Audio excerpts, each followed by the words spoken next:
39th instalment of what caught my eye series in this edition, I'll be focusing on City getting to another Champions League final, and I hope this time they're victorious and win that final next month. After demolishing Real Madrid at the shithole that is the Etihad by 4-0 on the night, 5-1 overall in aggregate, to blow Real Madrid away. Somebody should check on the far top Reds right now because they must be on suicide watch. But don't worry, in a couple of weeks' time the season ticket renewal time will be up and you'll all flock there to get your season tickets ahead of the next season, and they'll all sell like hotcakes. And it will be another damning indictment if Man City do go on and win the Champions League. Another thing that's happened since Marouane Fellaini's left. So you can't blame him, can you? So there you go. But Man City, pound for pound, that's my saying, by the way. Whoever's used that, I'll see you in court. Because the first time I used that was when we lost 5-0 against Liverpool. So I'll see you in court. Because that is copyright, by the way. Nobody on YouTube has ever said anything like pound for pound until I said it. And player for player, they've got money that money can't buy.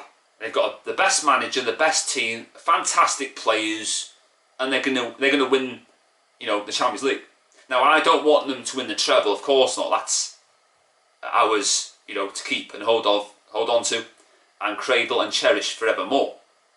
And we're going to need to channel the spirit in 1977. And why is that significant, I hear you cry? Well, we stopped Liverpool winning the treble back then. We won by 2-1. The previous year we lost 1-0 against Southampton, and Tommy Docherty famously said in the dressing room after the match, we'll be back here next year. We were, and we won it.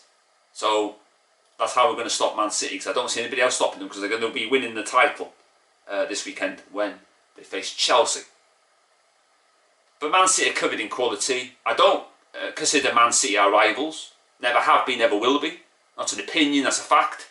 Although I suppose on the other side of the same coin, if you live in and around Manchester, I know people say, oh, it's Salford, you're splitting hairs. You suppose, Man City, are the rivals, but if you go out of the outskirts of Manchester and out of the area and elsewhere, Liverpool are our biggest rivals, because we've gone toe to toe with them, had a war of words as well with them since the year dot. Man City are not a threat to anybody, and eventually they're going to win the Champions League anyway, so we might as well get it over and done with next month. But we haven't won a league title in post-Ajax Ferguson. 10 years it was a couple of days ago. Until these far top Reds start getting their act together and act like Real Madrid fans. When Real Madrid fans are unhappy, they wave the white handkerchiefs above the advertising boardings, showing their displeasure. That would never happen at Man United, because the far top is too comfortable in their own skin. They don't want Man United to go to the next level. But I said before, if you want to be that comfort blanket, good for you. But Man City will win the Champions League, and they'll win more Premier Leagues, and eventually they'll catch up with us. And on Champions Leagues as well. So that's another warning and a shot to the bows. But I hope Man City do win the Champions League. I'll be cheering them on. I hope they win it. Even if I'm a Man United fan, don't care. I say what I want. So yeah, come on Man City, don't you dare let me down next month.